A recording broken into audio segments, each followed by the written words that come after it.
Okay जी, बिस्मिल्लाहिर्रहमानिर्रहीम। Just 5 o'clock। तो हम अपने सेशन को शुरू करते हैं। अस्सलाम वालेकुम एवरीवन, कैसे हैं जी आप सब?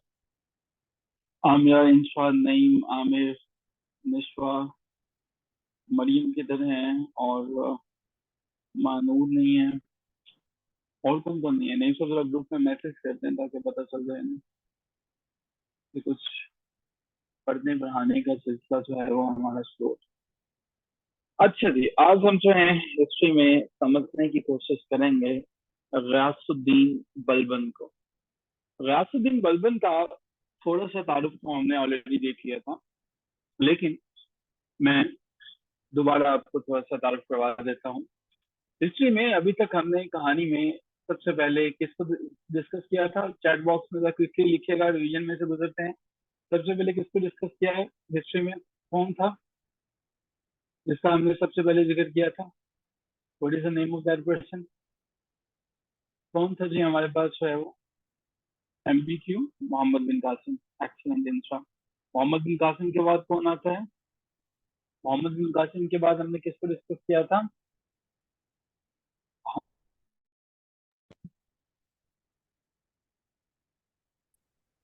गजनवी। गजनवी के बाद कौन आया था?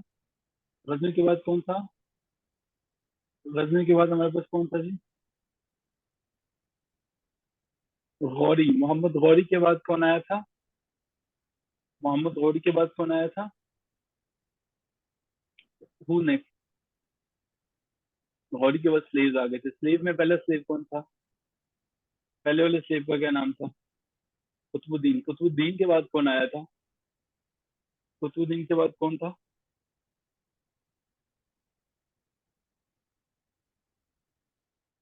अल्तमश। हरम भी था, लेकिन अल्तमश जो है वो था। अच्छा जी। अल्तमश में हमने लास्ट टाइम कहानी में समझने की कोशिश की थी कि जब अल्तमश का दौर चल रहा था, एक बहुत नोबल किस्म का इंसान हुआ करता था अल्तमश। कहानी में असल ट्विस्ट तो तब आता है जब अल्तमश की जिंदगी के अंदर ही हमारे पास कहानी बदल जाती है, और अल्तमश अपने बेटे को, जिसका नाम नासिर होता है, नासिर को इस चीज का इंचार्ज बना देता है। नासिर को वो ये कहता है कि नासिर, तुम जो है वो मेरे बाद सल्तनत को संभालोगे। किस्मत की सितम जरी एक सब इसको आहिस्ता कर दीजिएगा कि किस्मत की सितम जरीफी कह लीजिए या कुछ और, कि नासिर जिसे उसने अपनी सल्तनत के बाद जो है वो बादशाह बनाया था, यानी इल्तुतमिश का बेटा, और नासिर पहले चला गया। अब की दफा लेकिन नासिर ने अपने दौर के अंदर एक फैसला किया था। उसने फैसला किया था कि मेरे बाद अगर कोई जानशी होगा तो वो बलबन होगा। वो कि वो पहले चला गया, लेकिन बलबन ने इस चीज को बड़ा महसूस किया, दिल से लगा लिया। मानो किसी को ये कह दिया जाए कि मेरे बाद अगले बादशाह तुम हो, तो उसके लिए बड़े बड़े लोग अपनी बीवी तक को कत्ल करवा देते हैं, और भूटान के अंदर आपको ऐसी मिसालें आम मिल जाती हैं। तो अपने अहलो अयाल को कत्ल करवा देते हैं। कुछ ऐसा ही बलबन को महसूस हुआ। अब की दफा हमारे पास जो है, हम देखते हैं बलबन जो है वो हमारे पास फेमस क्रॉप्स ऑफ टर्किश था, जिसे हम द 40 कहते हैं। अब ये 40 जो है वो ये समझना जरूरी है। हमने देखा था कि अल्तमश ने 40 लोगों के उस ग्रुप को, जो सबसे ज्यादा अक्लमंद और सबसे ज्यादा बेहतरीन होते थे, उनको इकट्ठा किया हुआ था। तो बलबन भी उन्हीं में से था। बल्कि बलबन जो है वो यूं कह लीजिए कि उनका हेड था। काबिल इंसान था, इसकी एबिलिटीज पे कोई कम्प्रोमाइज नहीं किया जा सकता था। एक ग्रेट वॉरियर था। एक ऐसा वॉरियर था जो कि एडमिनिस्ट्रेटर भी अच्छा था, ब्रिलियंट स्टेट्समैन था। इसने अपनी इतना बाहर ले जाए, मैं डिस्ट्रैक्ट हो रहा हूँ। बलबन ने इसको मुकम्मल तौर पर, इसका जो ताल्लुक था वो था टर्किश रूल से, टर्किश खानदान से था। नॉर्दर्न इंडिया जो है उस पे इसने रूल किया। अब हम अगर ये कहें कि दिल्ली सल्तनत पे किसी ने एब्सोल्यूट मोनार्की या उस दौर के हाफिज आसिम मुनीर बनने का काम चुपके से अदा किया था, वो बलबन था, जिसने पहली दफा इंडिया को बताया कि हुकूमत ऐसे भी की जा सकती है। टर्किश यानी टर्किश तुर्क खानदान का इसने रूल जो है वो मजीद यहाँ पे मुस्तहकम किया। सल्तनत, कोई भी रियासत, दो तरह के मसाइल का शिकार होती है। इंटरनली यानी अंदरूनी, और एक्सटर्नली यानी कि बैरूनी। शायद बैरूनी डेंजर जो है वो उतना ज्यादा किसी भी रियासत को खत्म नहीं करते जितने अंदर के लोग यानी अपने लोग खत्म कर देते हैं। बलबन ने इस चीज को बड़े करीब से महसूस किया है, महसूस करना भी चाहिए था। बलबन ने देखा कि मंगोल का खतरा तो मेरे खैर मौजूद है, लेकिन किसी और चीज का खतरा ज्यादा है। उसने मंगोल्स को खत्म करने का इरादा तो किया, साथ में उसने किसी और पर्टिकुलर सेक्ट को, पर्टिकुलर लोगों को भी खत्म करने का फैसला किया। इसकी दफा नजर अपने उन लोगों पे थी जिन्हें आर्म्ड फोर्सेस कहा जाता है। बलबन ने अपनी पॉलिसीज सबसे पहले अरिस्टोक्रेसी यानी अशर्फिया के खिलाफ जो है वो बनाई। ये खुद भी अशर्फिया से था, खुद भी नोबल था, लेकिन इसको पता था कि मैं एक्सटर्नल डेंजर्स यानी बैरूनी खतरात से तो लड़ सकता हूँ, इंटरनली घर के बेदियों को मैं कभी कंट्रोल नहीं कर सकता। एक ऐसा डिसिप्लिन जो है वो इसने बना दिया जो बलबन और इसके चाहने वालों के अलावा सब पे लगता था। एक ऐसा पर्सन जो इंतहाई स्ट्रिक्ट होता है उसको हम उलग खान कहते हैं। इसे उल्गू खान के नाम से भी उर्दू में जाना जाता है। उल्गू जो किसी की नहीं सुनता, उलग अपनी ही जो है वो बातें मानता है, जो कि जिस तरह से याद रखना चाहें तो यू यू की तरह होता है, यानी कि उसने सिर्फ वहीं पे मुड़ना है जहां पे अपना मुफाद है। वो कहता है मैं किसी की नहीं सुनता, किसी की नहीं सुनता, अपना मुफाद नजर आया तो मुड़ गया। तो जी हमारे पास उलग खान के नाम से था। अब इसने लॉयलिटी और अपनी जितनी भी नोबैलिटी थी उनको किसी किस्म की रिलैक्सेशन नहीं दी। आइए समझने की कोशिश करते हैं कि बलबन जो है वो था क्या। बादशाह जिसको जहां पे मिले वो उसको नहीं छोड़ता। बलबन 1200 में पैदा हुआ था हमने ये देखा, लेकिन तख्त पे बैठता है 1265 में। इमेजिन कीजिए 65 साल की उम्र में एक बुजुर्ग बादशाह बनता है और बैठते ही अपने लिए एक टाइटल चूज करता है, गयासुद्दीन। ये एक नेचुरल सी बात है, फिक्री अमर है। जब किसी गुलाम को आप बादशाहत के मनसब पे फाइज करेंगे वो कई चीजों को करेगा। वो अपनी शनाख्त छुपाने की कोशिश करेगा, वो बताएगा कि मेरा ताल्लुक तो तुर्कियों के फलां खानदान से है, असफब यार से है, मेरा फलां से है। जैसे अभी भी पाकिस्तान और इंडिया में कई लोग कहते हैं कि 1947 में मेरे दादा जान जो है वो तब भी जर्नल थे। तो कुछ ऐसा ही गयासुद्दीन भी, इसके जहन में कुछ ऐसी बातें थी, ये याद रखिएगा। गयासुद्दीन कभी भी डी जियोर रूलर नहीं रहा। डी जियोर वो कहते हैं जिस तरह से पाकिस्तान के हमारे जो है वो पीएम है। पीएम शहबाज साहब जो है वो डिफेक्टो उसको कहते हैं जो इन एक्चुअल किसी रियासत की पावर होती है। तो हमारा पीएम डी जियोर है या डिफेक्टो है?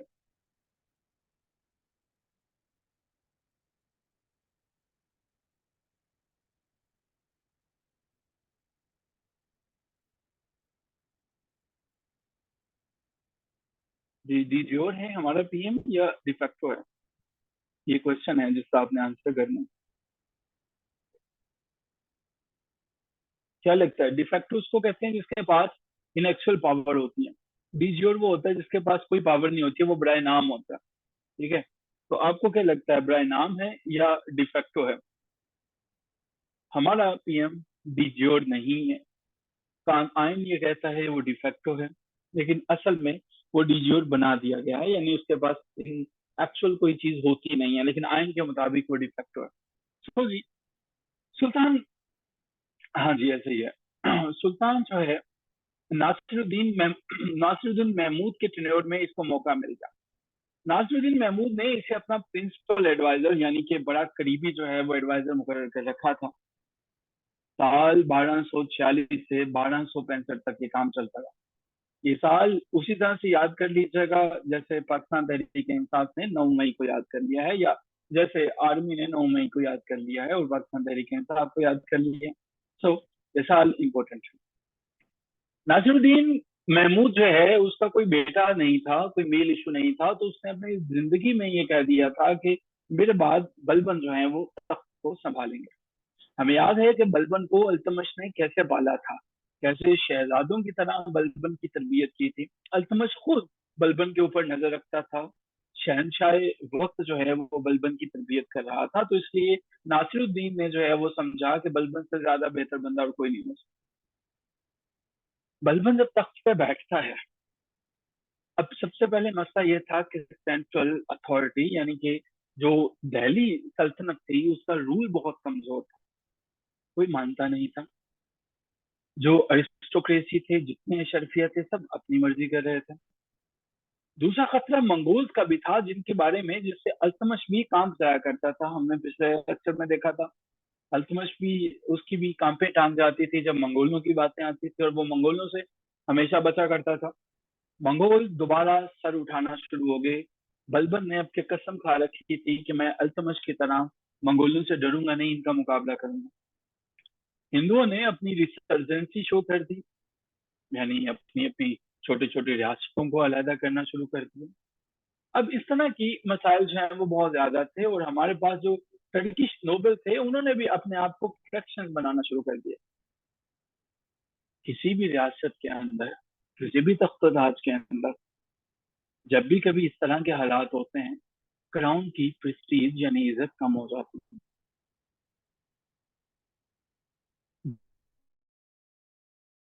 बलबन जो है वो हमारे पास एक ऐसे सिपा सलार शहनशाह के तौर पर आता है जिसके सामने ये मसाइल थे। उसको दोनों तरह से, यानी अंदरूनी और बैरूनी मसाइल का सामना करना था।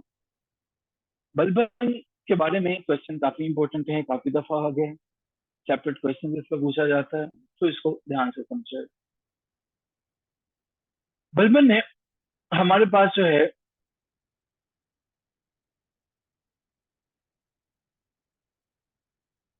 हम पेजेस पे मिस तो नहीं कर रहे हैं, हमारे पास जो है जी, ये है जी 53 है, 54 है, और हम 55 पे हैं। ठीक है, that's fine. Theory of kingship, साल 1601, 1601, बल्कि 1603 to be very precise. English में इंग्लैंड में हुकूमत आती है जेम्स का फर्स्ट की, जेम्स वन की। जेम्स फर्स्ट एक चीज का ऐलान करता है जो बहुत पहले बलबन ने कर दिया था। बलबन ने लोगों के दिलों में इस चीज को डालने के लिए कि जो शहनशाह वक्त होता है, जो बादशाह होता है, दर हकीकत वो अल्लाह का भेजा गया एक खास बंदा होता है। तो अब की दफा उसने हिज थ्योरी ऑफ किंगशिप पेश कर दी। इस थ्योरी के मुताबिक कुछ ऐसा फलसफा था जो आज से पहले नहीं था। इसने उन तमाम फैक्टर्स को देखा कि जिसकी वजह से तख्त ताज कमजोर होता है। इसने देखा कि लोगों के दरमियान तख्त ताज की कोई इज्जत ही नहीं, कोई रिस्पेक्ट ही नहीं। नोबल्स कुछ नहीं डरा डरा नहीं करते थे, ना तो बादशाह के सामने और ना ही पब्लिक में। यानी बादशाह को वो ऐसे लिया करते थे जैसे उनका करीबी बचपन का लंगोटिया दोस्त है। बलबन को ये बात सख्त नापसंद थी। बलबन ने रास्ता चेंज करने की कोशिश की। बलबन ने कोशिश की कि मैं इन लोगों को बता दूंगा कि शहनशाह होता क्या। ये अल्फाज बरानी के हैं, इंपॉर्टेंट है। बरानी कहता है कि लोगों की आंखों में उस वक्त तख्त और ताज की कोई इज्जत नहीं होती। अब की दफा बलबन कुछ मुख्तलिफ सोचता है, एक ऐसा मुख्तलिफ सोचता है जो आज से पहले किसी ने नहीं सोचा। वो चाहता था कि मेरे लोगों के अंदर फियर हो, डर हो, ना कि ऑव या टेरर। ये बड़ी इंटरेस्टिंग बात है। इसका क्या मतलब हुआ? मान लीजिए आपको पता है कि इस जंगल से आप गुजर रहे हैं। अब इस जंगल से आपके ऊपर एक शेर जो है वो हमला कर सकता है, लेकिन उसने हमला नहीं किया। ये वाली सिचुएशन आपकी फियर है, डर है। मान लीजिए आप पहाड़ की चोटी के ऊपर चले गए हैं, अब वहां से बहुत जबरदस्त नजारे आपको नजर आ रहे हैं। अभी वाली जो सिचुएशन है ये आपकी ऑव की सिचुएशन है, टेरर। मान लीजिए आप एक कमरे के अंदर हैं जहां पे हर तरफ आग लग गई है, और अब वाली जो सिचुएशन होगी वो टेरर की होगी। आई एम श्योर कि ये क्लियर हो चुका है। Is it clear?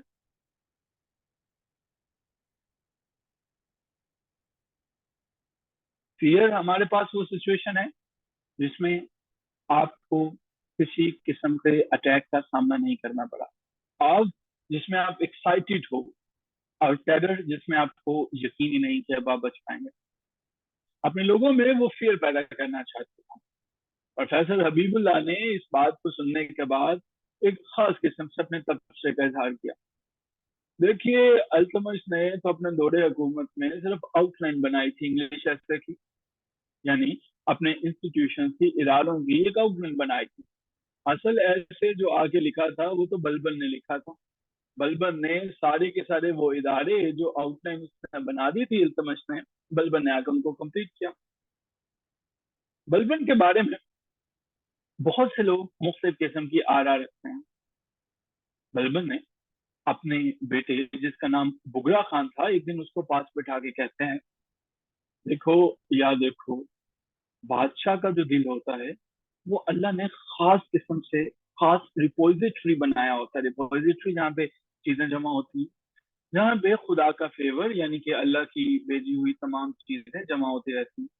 बादशाह के बराबर याद रखो पूरी की पूरी इंसानियत में कोई नहीं होता।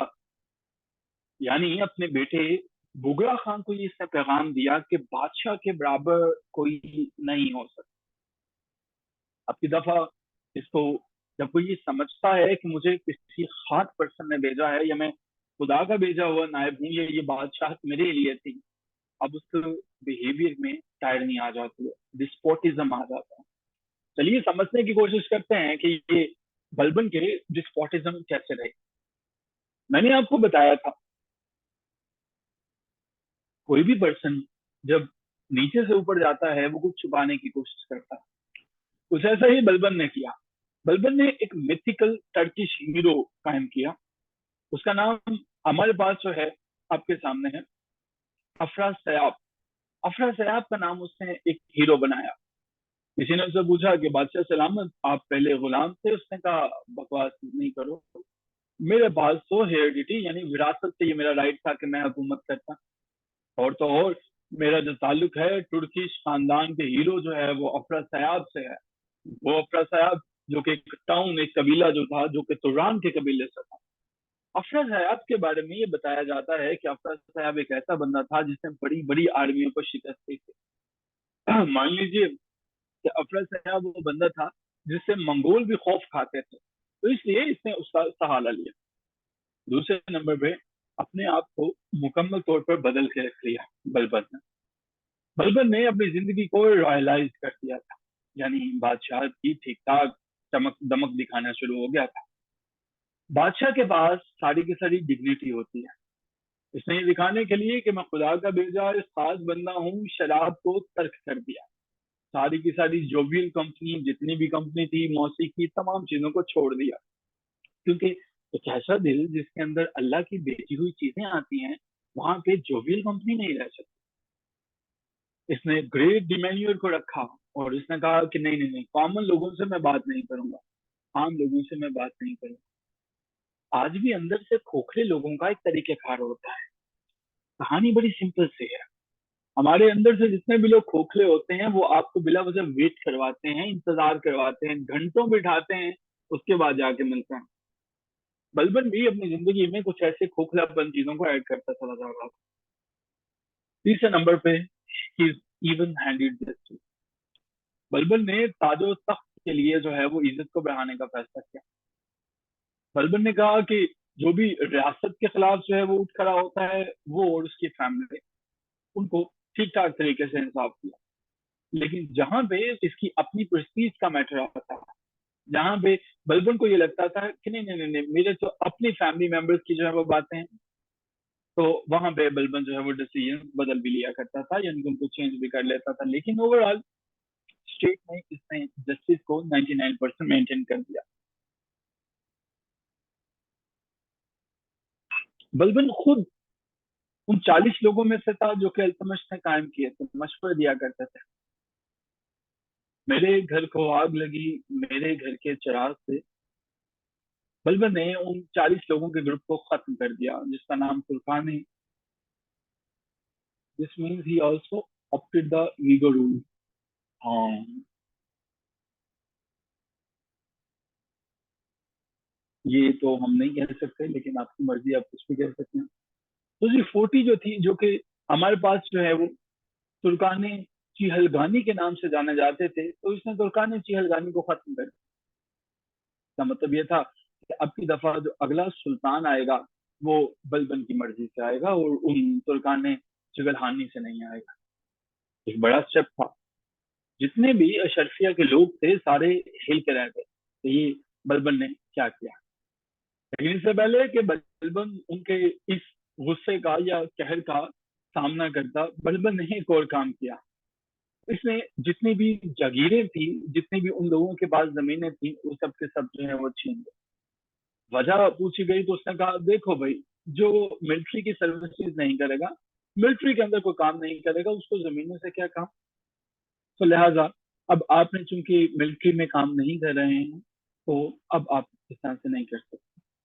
बलबन ने जगीरें लेके जितने भी नोबल थे उनको बेबस कर दी। और तो और इसने उन ऑफिसर्स को जिनका अगला जो है वो बादशाह बनने के चांसेस थे, या जो सर उठा सकते थे, उनको ठीक ठाक पनिश करता था।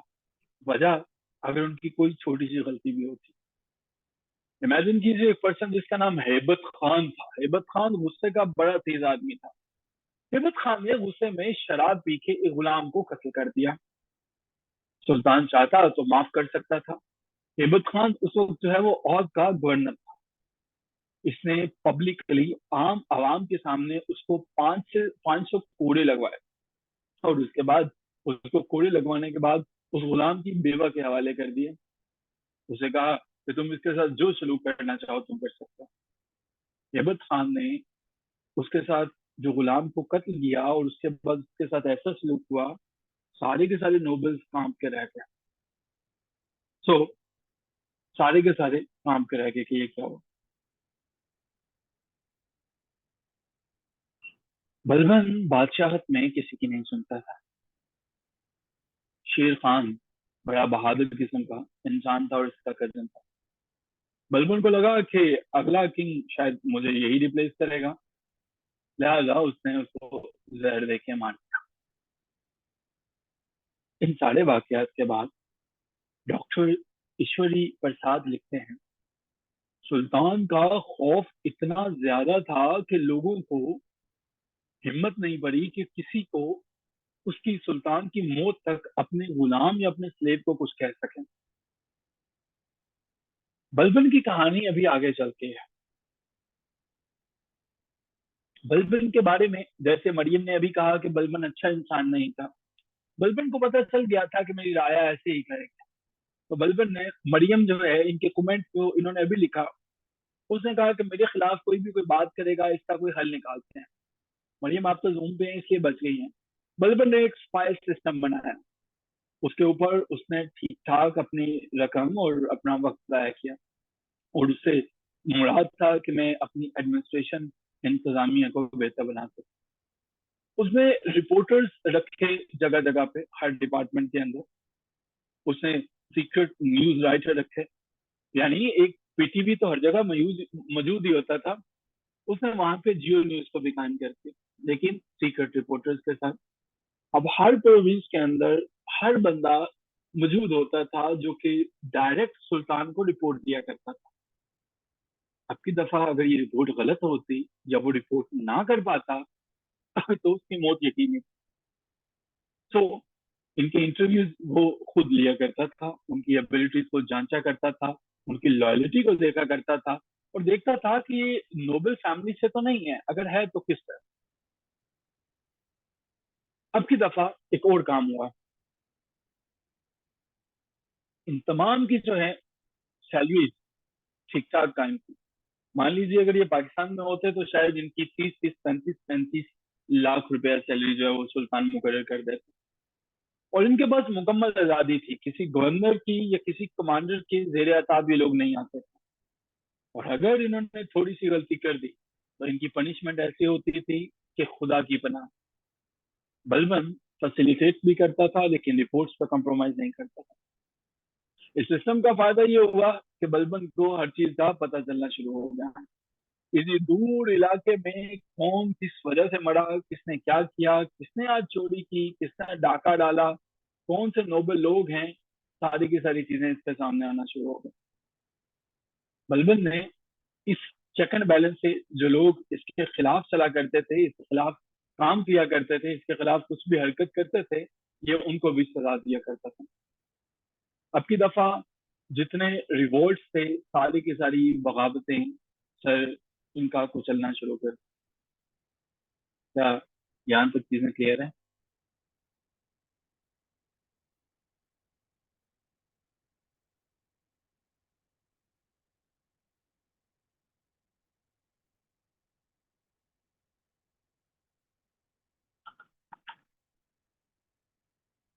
मरियम को क्लियर है, नईम को क्लियर है, बाकी 6 पार्टिसिपेंट्स और हैं, उनका भी पता चल जाए अगर। ठीक है। किसी भी मुल्क में अगर उस मुल्क को सरवाइव करना है तो उसकी आर्मी को ऑर्गेनाइज करना होगा। ये बातें दुनिया में हर मुल्क ने जल्दी या देर से तस्लीम कर दी, सिवाय एक मुल्क जो कि भूटान का मुल्क है। भूटान के अंदर आज तक ये बात समझ में नहीं आ सकी। सिवाय रियासत भूटान के सब ने अपनी अपनी आर्मी को ऑर्गेनाइज कर लिया।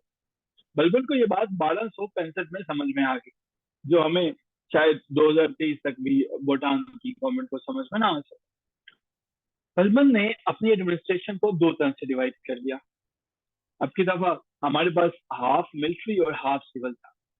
ये हाइब्रिड निजाम अदल और निजाम हुकूमत एक ऐसा निजाम था जो सबके लिए नया था।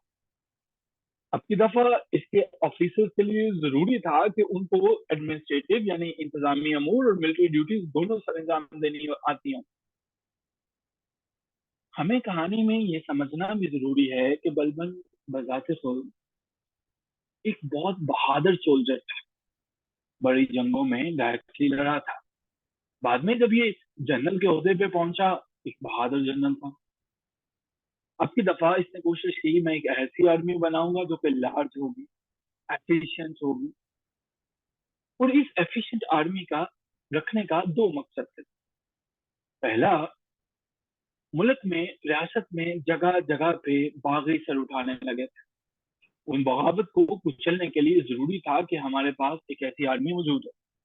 दूसरा, मंगोल जिससे बड़ी बड़ी सल्तनतें कांप जाती थी, और मंगोलों जिसने तुर्कमानिस्तान, उज्बेकिस्तान, ताजिकिस्तान, पता नहीं किन किन रियासतों को गारद करके रख दिया था, वो जहां पे जाके उस रियासत का नाम तक नहीं बचता था, इसने उनके खिलाफ भी अपनी आर्मी को मुनज़्ज़म करना शुरू किया।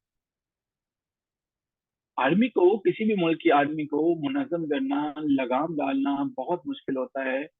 और शायद ये बात बलबन ने बड़ी जल्दी महसूस कर ली। बलबन ने सबसे पहले तो ऐसे तमाम के तमाम सर्विस सर्विस टेन्योर्स का पता किया, उन सोल्जर्स का पता किया जिसको ये लगता था कि बहुत देर तक उनकी सर्विस हो गई है और उनके पास बहुत बहुत सी जमीनें हैं। जो जो अनफिट थे, इसने उनको खैराबाद कह दिया, निकाल दिया कि आप जा सकते हैं। इसके बाद इसने ये कहा कि जितनी भी जो जमीनें हैं, ओल्ड मैन विडोज हैं, इन तमाम के तमाम लोग जो हैं, इनसे जमीनें वापस ले ली, उनको पेंशन जो है वो कैश की सूरत में देना शुरू कर। जमीनों का मकसद कुछ और हो गया। बलबन ने हर उस बंदे का जिसका लॉन्ग टर्म रिलायंस था जमीन के ऊपर, जिसने ये सोचा था कि बलबन जो भी कर ले हमारी इनकम कम नहीं हो सकती, उनको अपने ऊपर डिपेंडेंट कर दिया। रियासत जब चाहे पेंशन रोक सकती है, इसका मतलब है कि इनके पास जो है वो कुछ नहीं बचा। तो जमीनें कंट्रोल होना शुरू हो गई। आर्मी में हर दौर की आर्मी बड़ी तेज, बड़ी चालाक हुआ करती थी।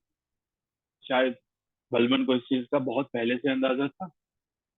बलबन ने ये पता कर लिया, वो रिपोर्टर्स ने बता दिया कि बड़े बड़े जर्नैल तो जंगों में जाते ही नहीं हैं। हजूरे वाला, वो तो अपनी जगह कोई और प्रॉक्सी भेज देते हैं। और तो और सिपाही भी जो है वो अपनी जगह किसी और को भेज देते हैं। मान लीजिए कि किसी की तनख्वाह जो है वो अगर 40,000 है, तो वो अपनी जगह पे किसी को 5,000 पे रखा है और वो उसको भेज देता है। सो अब की दफा बलबन ने प्रॉक्सी का काम भी तमाम कर दिया। अशरफिया, आर्मी, नोबल्स, सब के सब दहल के रह गए, हक्का बक्का रह गए कि ये कैसा दिमाग था जिसने सारे के सारे स्ट्रक्चर को बुरी तरह से बदल के रख दिया। बोलना चाहें तो बोल नहीं सकते, सीक्रेट आर्मी मौजूद है, किसी को पता नहीं चलता, खाना खाते हुए किसी के खिलाफ, बलबन के खिलाफ बात करते हैं और अगले 10 मिनट में वो बंदा वहां से गायब हो जाता है। बलबन के दौरे हुकूमत में और तो और आर्म फोर्सेस के दिल में एक डर बैठ गया।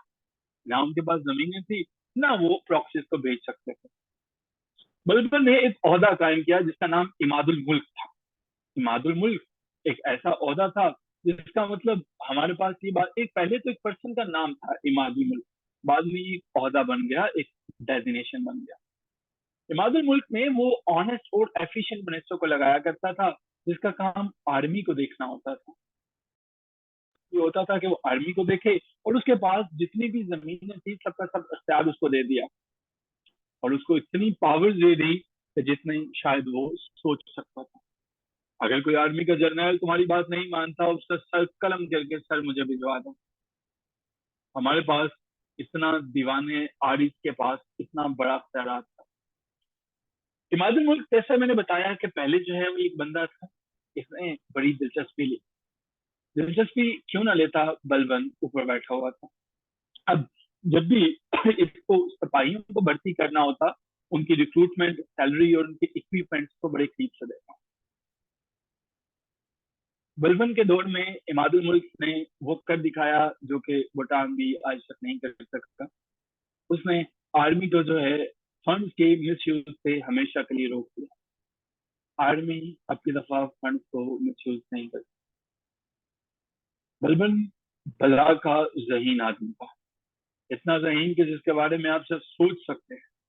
डिवाइड एंड रूल की पॉलिसी जो है वो जो बाद में आके अंग्रेजों ने फॉलो की, बलबन ने अपने आप को अननेसेसरी मिलिट्री एक्टिविटीज में नहीं उलझाया। उसने किसी भी चीज की कोई भी एक्सपेंशन नहीं की। जानते हैं क्यों? क्योंकि जब भी कोई बड़ा दिमाग काम कर रहा होता है, वो अचानक से शोर नहीं मचाता कि मैं क्या कर रहा हूँ। उसकी कामयाबी इतनी तेज और इतनी ऊंची होती है कि वो शोर मचा देती है। कुछ ऐसा ही हुआ हमारे पास बलबन के केस में।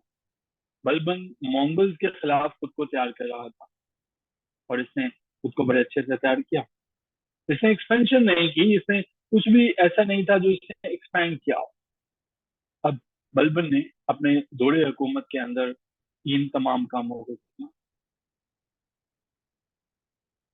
भूटान भूटान एक ऐसा मुल्क है जहाँ पे फौजी कभी भी वापस नहीं करेंगे। भूटान नहीं हो सकता, भूटान की कभी भी इस्लाह नहीं हो सकती। भूटान की नहीं इस्लाह हो सकती। अल्हम्दुलिल्लाह, अल्लाह का खासा करम है कि हम तो ऐसी चीजों से महफूज हैं। पता नहीं इस तरह की कंट्रीज कैसे सर्वाइव करती है। अल्लाह की जात का लाखों करम है, शुक्र है कि हम ये पता नहीं कैसे लॉलेसनेस इनके अंदर ये बर्दाश्त कर लेते हैं। हम तो अल्हम्दुलिल्लाह, हमारे तो सभी लोग बड़े पेट्रियाटिक हैं, बड़े मोहब्बिल वतन हैं। तो ये आर्मी पता नहीं कैसे, चले अल्लाह उन्हें हदायत दे। तो खैर, certain demerits were also there in the policies. कोई भी शख्स कितना भी ज़हीन हो, भला का ज़हीन हो, हर चीज के मेरिट्स और डीमेरिट्स होते हैं। कहीं पे पढ़ा था कि फार्मास्यूटिकल कंपनी यानी अद्वियात बनाने वाली कंपनियां जितनी भी हैं वो अद्वियात नहीं बनाती हैं बल्कि क्लाइंट्स बनाती हैं। बलबन ने बहुत सी चीजें ठीक करने की कोशिश की, लेकिन कुछ चीजें ऐसी थी जो इस बला के ज़हीन आदमी के जहन में भी नहीं आती। उनमें से सबसे पहला था आर्मी को सेंट्रलाइज करना। आर्मी की सेंट्रलाइजेशन से मुराद था आर्मी पे स्ट्रिक्ट चेक एंड बैलेंसेस तो रख दिए गए, लेकिन अभी तक हर गवर्नर के पास उसकी अपनी आर्मी, वो अपनी अपनी आर्मी को ऑर्गेनाइज कर सकता था, लेकिन उसकी हिम्मत या जरूरत इतनी नहीं थी कि वो सुल्तान के खिलाफ उठ खड़ा हो। लेकिन सेंट्रलाइज आर्मी का सिस्टम नहीं। जो फौजी लड़ा करते थे, जो फौजी बहुत लगन से लड़ते थे, उनको बलबन ने कैश पेमेंट की बजाय लैंड दी थी, ताकि उनका इंटरेस्ट बहाल रहे जब तक वो लड़ते हैं। उनको पता चले कि लैंड उनके पास है। जबकि शायद वो कैश पेमेंट्स करना शुरू कर देता उनको भी, तो ज्यादा लगन से लगते, ज्यादा लगन से काम करते। लेकिन ये बलबन की एक पॉलिसी है जिसे हिस्टोरियन समझते हैं कि गलत। ओवरऑल बलबन ने रीऑर्गेनाइजेशन की, जो कि इसकी एक छोटी सी कामयाबी थी कि इसने सारे के सारे सिस्टम को बदल के रख दिया। लेकिन बलबन के सामने एक और मसला भी बाकी। कोई भी रियासत बगैर मसाइल के नहीं आती है, वहां पे रिबेलियंस भी होते हैं। बलबन ने रिबेलियंस के खिलाफ सख्त किस्म के जो है इकदाम किए। पाकिस्तान के अंदर भी मेवाती हैं, तब भी मेवाती थे। मेवाती एक कौम का नाम है। मेवाती वो जफाकश कौम थी जो कि अपने दिमाग के साथ जो है वो मुख्तलिफ लोगों को उकसाया करती थी, कोशिश करती थी कि सुल्तान के खिलाफ करें। कुछ लोग होते हैं, कुछ कौमें होते हैं, वो दूसरों को उलझा के रखते हैं। तो कैपिटल यानी दिल्ली कैपिटल के गिर्द जो है वो मेवाती कबीले बड़ी कसरत से आबाद। आपकी दफा बलबन ने अपनी अटेंशन मेवातियों की तरफ कर दी। मेवाती कबीले में से कुछ लोग ऐसे थे जो कि डाके डाला करते थे, रोबर्स थे। आपकी दफा जो दिल्ली के लोग थे उनको हर रोज ये लूटा करते थे। ये चोर रोबर्स इतने मजबूत थे कि एक पूरा साल बलबल को लग गया इनको खत्म करते हुए, और फिर उसने खत्म किया इनको, एक पूरे साल के अंदर उसने खत्म। कहानी में आगे चलते हैं। राजपूत, जिसके नाम से बड़ी बड़ी सल्तनतें कांप जाया करती थी, मोहम्मद घोरी को हमने देखा पृथ्वीराज ने कैसे 1191 में चित कर दिया था। फिर 1192 में किस तरह से वो उसको तोड़ के डिवाइड एंड रूल की पॉलिसी के बाद आगे बढ़ा। राजपूत जो है इनके साथ इसका मुकाबला शुरू हो गया। मेराउडर्स के राजपूत थे, जिसमें दो बार हमारे पास खुद जो है वो दो सिटीज आ जाती हैं। राजपूत पे इन्होंने अटैक किया। राजपूतों पे दो इल्जाम थे। एक कि आप जो है वो चोरों डाकुओं को पनाह देते हैं, दूसरा आप बगावत को सपोर्ट करते हैं। तो आप ये सोप के मुकाम के ऊपर इन दोनों को जो है वो ये आप ये काम करते हैं। आपकी दफा राजपूतों के खिलाफ एक ऐसी पॉलिसी बनाने की जरूरत थी, क्योंकि राजपूत एक ऐसी कौम होते हैं जिन्हें शिकस्त देना बहुत मुश्किल था। इसने राजपूतों के एरिया